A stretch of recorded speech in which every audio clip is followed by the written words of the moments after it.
Ito si Magalong, bumida na. Pambira o talaga itong si Mayor. Ito, mga kababayan. Ha? Ano ba sabi nitong si Mayor Benjamin Magalong? Ito. Mayor Magalong. Ha? Pinaimbestiga si Stella Kimbo. Ano na yan eh. Given na yan. Ito talaga si Mayor Benjamin Magalong. Basta meron lang ma-break. Meron lang ikang ma-headline. Alam niyo mga kababayan, kung tayo tatanungin, dapat tanggalin na talaga yung unprogrammed appropriation na yan. Kasi dyan nanggagaling yung mga kabuktutan ng mga amo nitong si Adjong. Ngayon ho mga kababayan, ibinibida nitong si Zia Alonto Adjong na kesyo wala na daw infrastructure project para sa mga unprogrammed appropriation dito sa 2026 budget na binabalangkas nila dyan sa Kongreso ngayong mga panahon na to. Pero bago ho yan mga kababayan, isang like at isang subscribe. Masaya na ho tayo dyan at sa mga gusto sumali sa ating community, yung join button nandyan lang ho sa baba. Ayun na nga, rekta na ho tayo dito sa ambush interview dito kay Zia Alonto Adjong. Ano lang naman ho yan mga kababayan, kasi kaya wala ng infrastructure project para dito sa mga unprogrammed appropriation sa 2026 budget. Nahuli na kasi yung mga amo mo. Di ba nahuli na sila? Pero kung hindi sila nahuli, tuloy-tuloy ang ligaya. Real talk, hindi nga. Sige, sabihin mo ngayon na kung hindi sila nahuli, ititigil nila yung kabuktutan nila na yan. Aalis sa Pilipinas itong si Elizalde ko. Mga kababayan, hindi pa umuuwi itong si Elizalde ko. Doon pa lang mga kababayan, guilty na siya. Kung talagang malinis ka, umuwi ka dito sa Pilipinas. Ipaliwanag mo, kontrahin mo yung sinasabi nitong si Master Sergeant Orly Gutesa na sinungalingan lahat ng ibinibintang nila sa iyo na dinadalhan kanila ng mali-malitang pera. Di ba? Yun lang naman yun, pero hindi ho siya makauwi-uwi dahil alam niya sa sarili niya, pagka umuwi siya dito, baka pagsakay pa lang niya ng eroplano sa Spain, o kung saang bansa man siya manggagaling, plakda na siya sigurado. Sa tingin niyo ba mga kababayan, yung mga boss nitong si Elizalde ko, hindi pa pinagbabantaan ng kanyang buhay na kung sakaling umuwi ka sa Pilipinas, manininoy ka. Diba kung sakaling makalampas ka man sa airport ng bansang panggagalingan mo, sigurado kami pag-uwi mo na pag-uwi sa Pilipinas, paplakda ka, Brad. Diba? Siya ang nakakaalam. Pagka kasi sumalang yan sa anumang uri ng investigasyon, sa bagay pagka pala ICI at saka Blue Ribbon, lalo na kung pamumunuan nitong si Ping Lacson at nitong yung mga kasama nitong si Martin Romualdez, sigurado tayo walang mangyayari dyan. Uwi ka na dito, Saldi ko, dribble lang naman. Huwag ka na maya, uwi ka na. Di ba? Kahit pumunta ka sa ICI, closed door naman yun.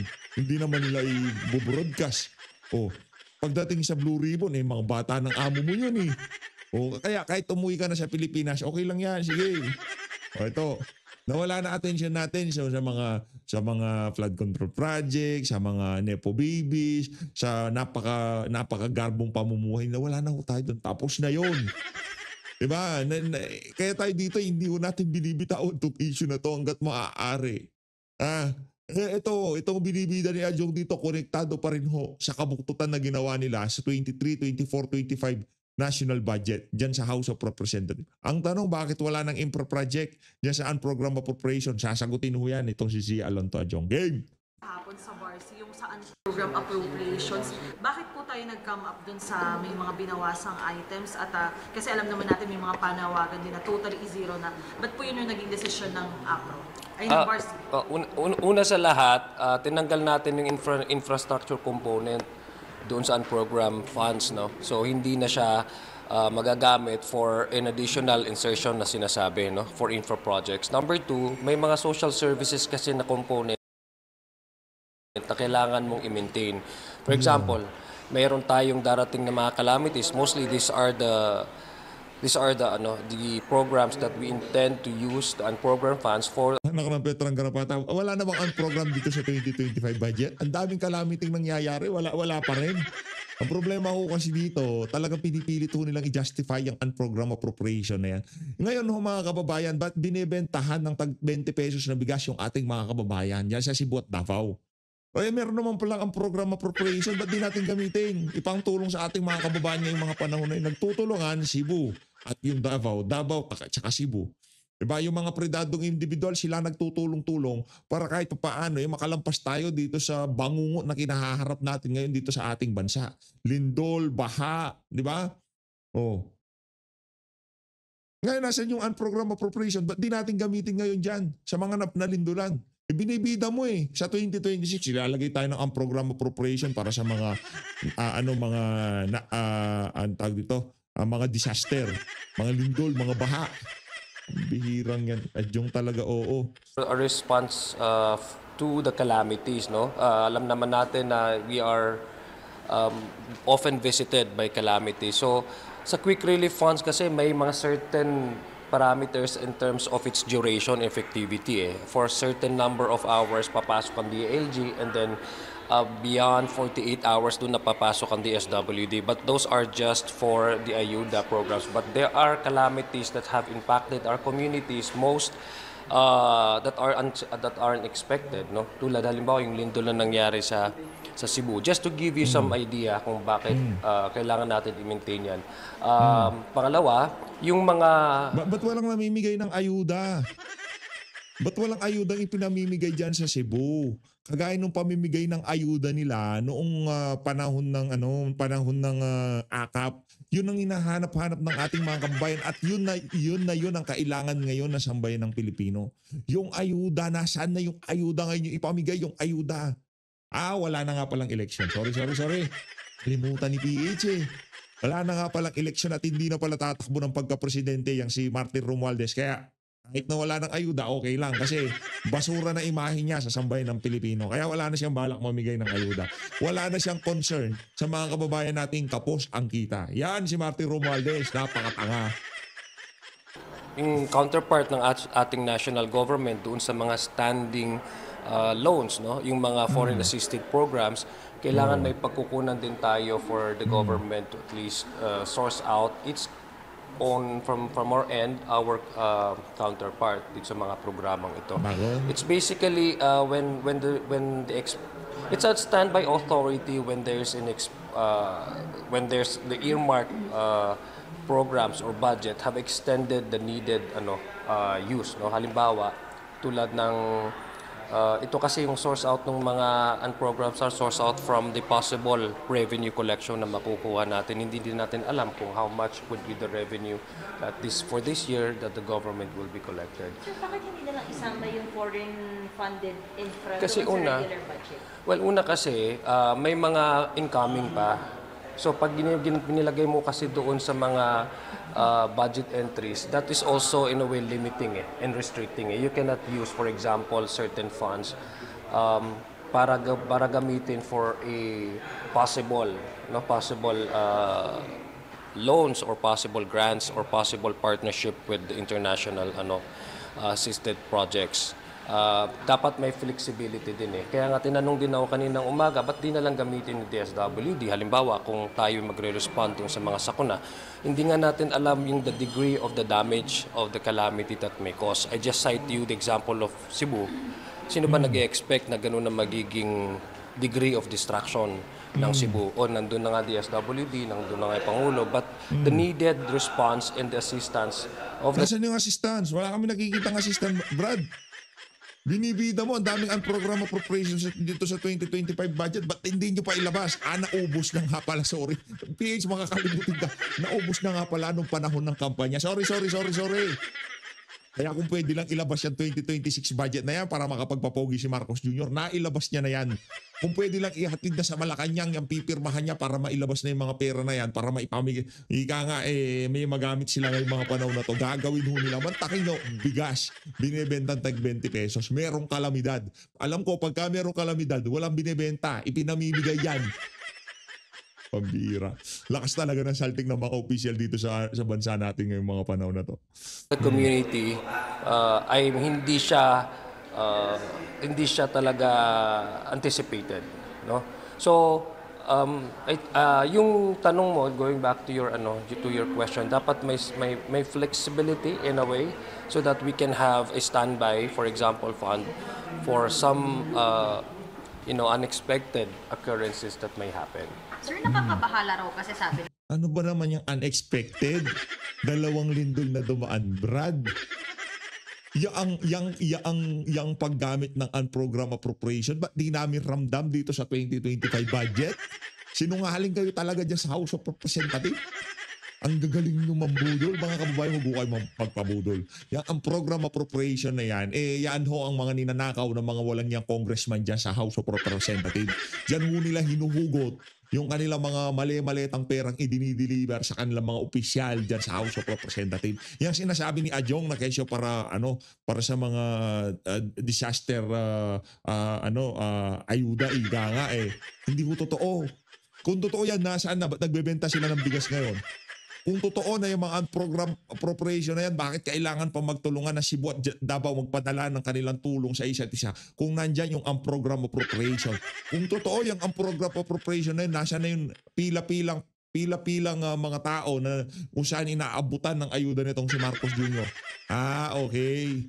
Hindi ho kasi, baka hindi yun ang pagkaintindi nila ng ayuda. Dapat mamigay ng ayuda pagka hindi nangangailangan. Pero pagka nangangailangan, magbenta ng 20 pesos na bigas. Palakpakan ho natin ang Banghag Administration. Ibang klase, oo. Ako nasasama na ako sa inyo. Pagka ako nagalit nyo, baka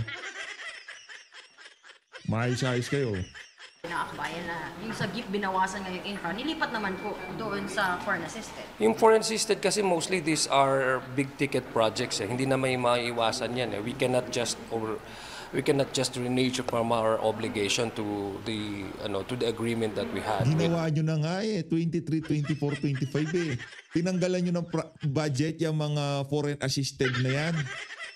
Diba? Mga foreign assisted project. Tinanggalan nyo ng budget yung mga yan. Ano ba naman itong 2026? Tanggalan nyo rin, di ba? Ilagay nyo doon sa mga malilit na flood control, yung paggawa ng kanal, paggawa ng covered court, paggawa ng barangay. Yun, galing nyo doon. Ngayon, bakit hindi nyo na ginagawa? Kasi nahuli ulit. Di ba? Nabuking kasi kayo ulit. Nangyakaad yung kala mo, makakaisa ka dito. Hindi ka makakaisa dito, Brad. Sinasabi ko sa'yo, basa namin yung mga kabuktutan nyo dyan sa House of Representatives. Yung paghuhugas kamay nyo na yan, hindi yan mapapagtakpan lahat ng kabalinto na ang ginawa nyo sa mga nakalipas na taon. Foreign assisted mga foreign assisted projects, no. So hindi natin po pwedeng talikuran 'yon. Number two, it's a matter of really restricting, for example, it's restricting the usage so that it may not be open to any abuses. Kaya nga tinanggal natin dun sa Sagip yung infra projects kasi that in a way is a room for probably using these funds to allocate to some projects that are not really that important. So dito naman naka-prioritize naman.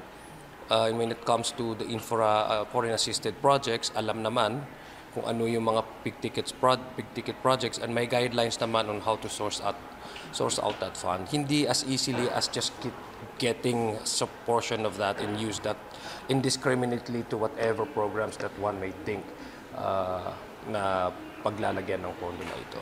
Sir, dun sa Barsi yesterday, walang nabanggit na amendments for the OVP budget. Wala kasi yes. Gusto mo? Go ahead. Okay.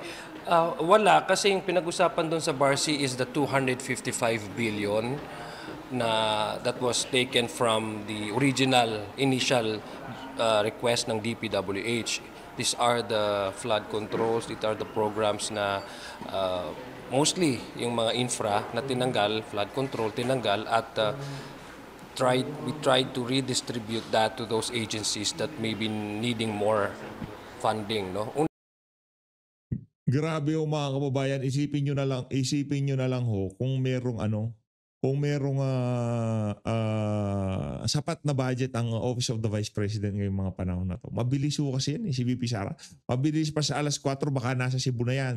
Nasa Davao del Norte na yan, nasa Baguio na yan. Automatic meron na kagad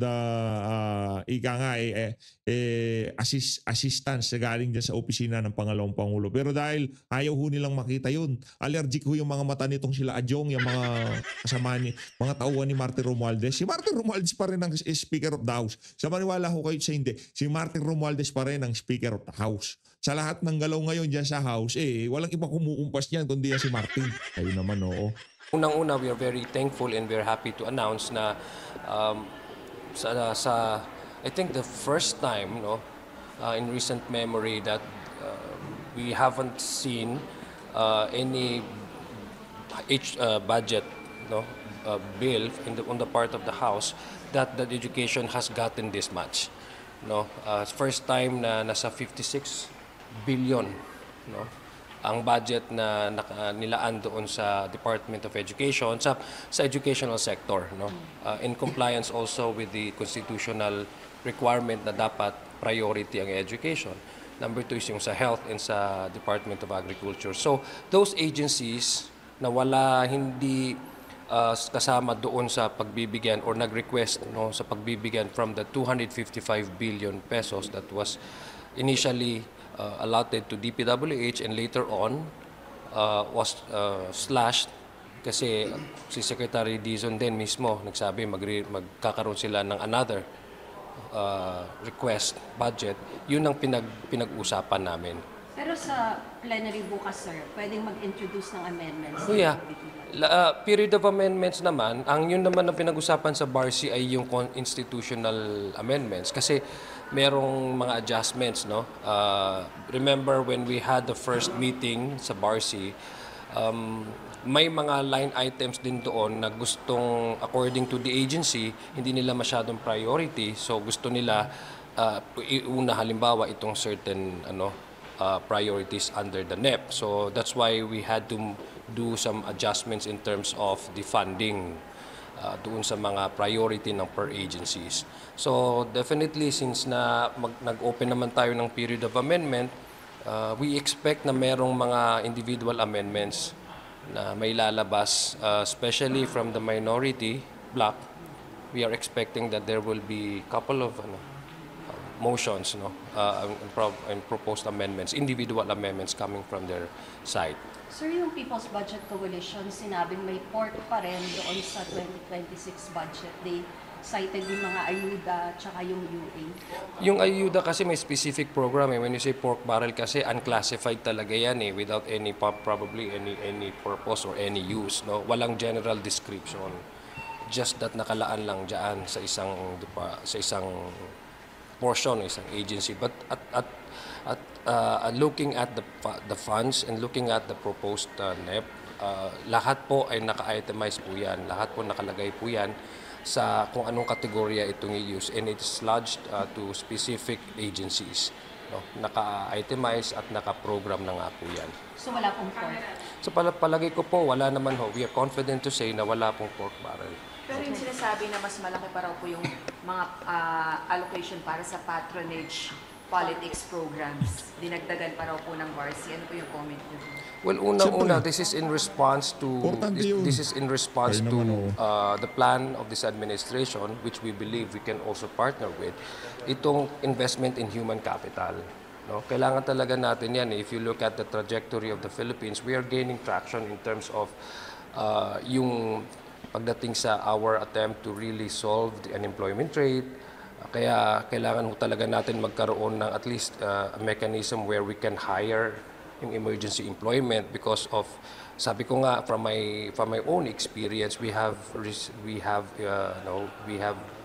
been subjected to several calamities, including man-made calamities. So ang displacement talaga in terms of employment and opportunity ay nandyan mataas sa amin. So that's why we also would like to intend to have a mechanism where we can hire people, those who are really in need of employment.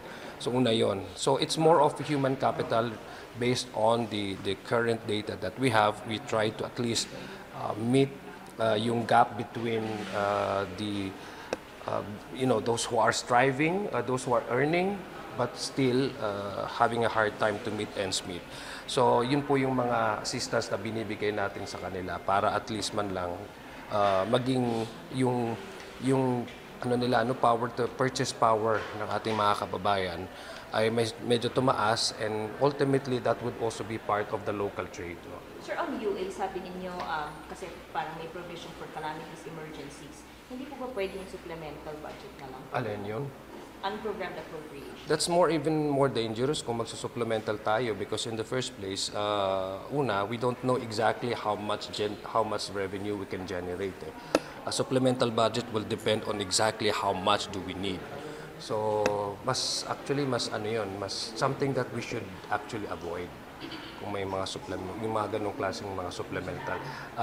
Based on my experience in the ARM, that can only happen when there's a reenacted budget. But I don't know with the experience here in the House of Representatives because I haven't experienced pa a supplemental budget. Isa pang tinanggal is yung sa health allowance, emergency health allowance, parang gano'n, yung 6.7 billion from the UAE yesterday, di ba sir, ng BARSI. So, ang tanong is, bakit nandun pa yun kung ang reason naman is nabayaran na pala? Alin yung Health emergency allowances. 6 nung billion. mga healthcare workers. COVID-19. Yeah. Ano nga yung tanong mo? Sorry hindi ako Bakit nakaano. po nandoon? Bakit Nabayaran naman na pala. Kaya nga nagkaroon tayo ng kaya nga nung ginawa yung second meeting with the BARSI, nagkaroon ng adjustment. Kasi nga we also rely on the data from each departments. Kaya nga isa yun sa mga naging recommendation since it has already been paid. So we moved from one budget entry to another budget entry within the department that requested for such amount. So those are the things that we consider in terms of how we adjust funding based on the request and the priority of each department. Pero sir, the question is, bakit nandoon? No, ang nangyari kasi niyan, when we had the budget line items, at may mga requests ng per agency, we decided kung alin doon yung mas priority based on our understanding and our appreciation. That's the first thing that we did. So ang pinaka-guide namin is first, we need to put more funding for education, and we try to look at the budget entries of Department of Education, CHED, under the NEP, as well as the other agencies like health. So tiningnan po natin yon. So that's just a recommendation. Tinignan natin, baka ito, kasi ito sa halimbawa, in the case of Department of Education, yung backlog natin sa classroom. So we try to put more funding for the backlog to address the backlog of classrooms. So when we had the initial meeting and then transmitted that to the agencies concerned, sabi nila, hindi namin, baka po ito yung priority namin. Yung iba naman, sabi nila, okay na to, tapos na to, so we may as well move this to another budget item. So that's what happened. Sir, bakit po So regular lang kasi na regular kasi na yun ang ginagawa na regular cooperation, coordination with the agencies, with our partner agencies. explanation from DBM or DOH, bakit nandun po? What do you mean? Unprogrammed Kasi appropriations. sir, bayad na. Yeah. Kaya tinanggal yesterday kasi bayad na. Yeah. Pero bakit nilagay ng DBM in the first place kung bayad na? Well, we cannot answer for DBM. No? Hindi po tinanong ng APRO ang DBM about it? Well, I for one do not know how and what's the but I'm sure the BM has has the explanation for that. But I cannot quite for certain give you a direct answer to that. No? Hindi po ba yung kaduda-duda para sa inyo? Kaya nga ang action naman ng BARSI is since nabayaran, so we have to realign that and remove that from the items budget entries that we have already Is that allotted. suspicious ba yun? Na bayad na, isinama pa sa unprogrammed appropriations? Well, one would think of it that way. Kasi kung bayad na, of course, dapat yan nandiyan. No? So, again, it's something that our executive department, but I'm pretty sure that they have the answer for that. Sir, kung ito nangyari doon sa healthcare workers allowance, is there a possibility na may iba pang items doon na bayad na pero sinama pa rin ng DBM tapos hindi pa nakakatch ng APRO? Sa palagay ko, wala naman kung apart from that kasi sabi ko nga the last meeting that we had in the BARSI is a product of the already assessed and reviewed budget of each department before we actually approve that in the last BARSI that we had. Meaning to say, pumunta ito sa mga departments, nasabi naman nila kung ano yung priorities nila. And one of which is yung sabi nyo na nabayad na. So, from so far sa palagay, I'm confident na lahat nung nilagyan ng pondo sa BARSI ay corresponding doon sa pangangailangan talaga ng agencies. So sino po ang dapat magpaliwanag doon? DBM lang or DBM and DOH? Well, palagay ko doon sa executive no. So sila kasi ang the one that prepares for the NEP really So, is the dalawa, executive. yung So kung akong tatanungin nyo, maybe they have the explanation. No? May have their reason why they overlooked that Both item. departments.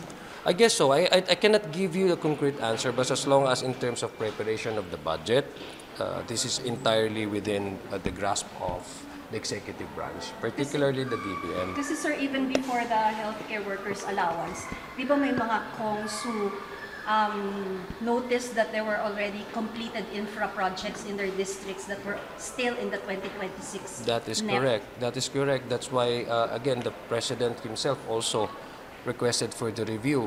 Remember, no?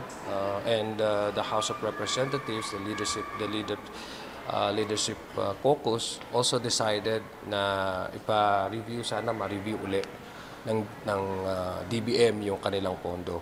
Kasi may nakita doon na natapos na yung yung mga proyekto, and then it appears also in the NEP. So buti na lang na well, na-review na nga at natanggal nga at na-correct yung mga mga nasa budget items na natapos na ng mga proyekto o programa. Pero yung UE, sir, nahimay nyo naman ng mabuti. Wala nang lalabas doon na hindi para doon sa contingency measures. Well, I'm confident naman na wala na yung duplication, for example, of programs to be paid, no? Or programs to be funded. Yung product ng Barsi nga ngayon is apart from yung allocation of each allocation for each budget entries and budget items, this is also a product of close coordination with the agencies concerned kung ano yung priority nila at paano natin matutulungan yung problema ng bawat ahensya na ultimately mag-effect doon sa services sa community. Sir, yung open bycam, Reso, Sa amin let's see, pero ayun ang ata yung direction yung open bycam Ano pong commitment ng House leadership doon? Kasi Well, I have nakalagda pa to- rin. yes. Hindi pa rin po umuusad yung resolution. I don't want to preempt with due in deference to the decision of the speaker because that's entirely a leadership decision, but I guess from where we started the budget, we have live streamed the Barsi, live stream po yung budget deliberation, so I don't see any reason why the BICAM should not also be live streamed and be televised openly for the public. Kasi nag-invite nga tayo dito ng House ng mga CSOs para ma-appreciate nila yung process, yung procedure at malaman nila every step of the way kung paano hinihima yung pondo ng bayan at paano binibigyang priority yung mga programs ng ahensya. So, para sa akin po, personally, this is my personal take. I would rather have a BICAM that is open and transparent because that's actually what the public wants. And as public officers and public officials, we should respond to what the public So you're confident wants. it will be passed even before I the hope so. Well, sabi ko nga, we did that in the Barsi, we did that in every step of the process. So, since ang BICAM kasi, it should be a mutual agreement and decision. Sa Senate kasi pasado na po pero Okay. dito sa House hindi pa So again, that's a decision of the leadership. I'm pretty sure Chairperson Mika Swansing would also be one to have that the setup, because she really is eager. In every time that we have the Barsi meeting and the budget deliberation, she really is eager to maintain transparency in the process, in the discussion. Patalastas mo muna tayo mga kababayan. Patalastas ha. Ito si Magalong, bumida na. Pambira talaga itong si Mayor. Ito, mga kababayan. Ha? Ano ba sabi nitong si Mayor Benjamin Magalong? Ito. Mayor Magalong. Ha? Pinaimbestiga si Stella Kimbo. Ano na yan given na yan. Ito talaga si Mayor Benjamin Magalong. Basta meron lang ma-break. Meron lang higangang ma-headline. Ang tagal ng panawagan niya ng sambayan ng Pilipino. Naimbitahan na. Dapat nga sa Blue Ribbon. Hindi natin mapatawag si Elizalde ko. Paano na lang kaya yung niya? Yung tawag dito, yung kanyang vice chairperson ng Committee on APRO. Ba't hindi na lang yun? Vice chairperson yun eh. Lahat ng meeting sa small committee, sa Committee on Appropriation, committee nila na meeting nila nitong si Martin Romualdez, nandiyan naman si Stella Guimbo, bakit hindi natin patawag? Anong meron? Stella, sorry to say, pero ika nga, your time's up. Your time's up. It's your time to shine, ika. Akala siguro itong Stella, ano na ako, Bjeldo na ako. Tingnan nyo. Saldi ko lang hinahanap ako, nandito ako, di ako pinamata. It's your time to shine, madam.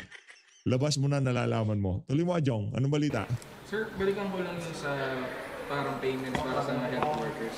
Would it be a case of hindi nila in-expect na matatapos nila ngayong taon yung payments? I Tas cannot, pinasok nila? well, I cannot give you an answer, sabi ko nga, because everything would be hypothetical on my part, no? I do not want to presume or to even to provide you an answer na wala naman talaga kung alam kung how they actually prepared. But as far as we are concerned in the BARC, again, there's a close coordination with the agencies, and yun nga, nakita na from the BARC side, even before the BARC, nakita na nga ng House leadership kung ano yung mga may duplication, may natapos na mga programs and proyekto na kailangan tanggalin sa NEP. So as far as we are concerned, that's what we did. But as to how did it land and how did it reach and how did it still reflected in the NEP, that is entirely an executive work, and I'm pretty sure naman that they have the reason for you guys to explain. Sir, yung APRO ba, may activity pa po today? Kailan po natin maisasapinal yung substitute bill ng bago yung plenary bukas? Ano po? May activity pa po ba today yung APRO committee? Wala po. Tomorrow na po yung sa plenary for the period of amendments. Okay na po yung substitute bills? Ay, yung sa for the as a product of the amendments. Executive na. Yes. What do you mean? Sorry, wala akong tulog. Yung substitute bill. Baka nagpupulburon ka na rin kaya wala kang tulog. Huwag kang magpulburon ha. Jong, huwag kang magpulburon. Huwag kang magpapa-influensya sa mga bad influence mo mga kasama ha. Dito na una siguro na tatapusin ng ating reaction video. Maraming salamat to sa pag-support sa Page Update. Mag-ingat ho kayo lahat. Mahal natin Pilipinas.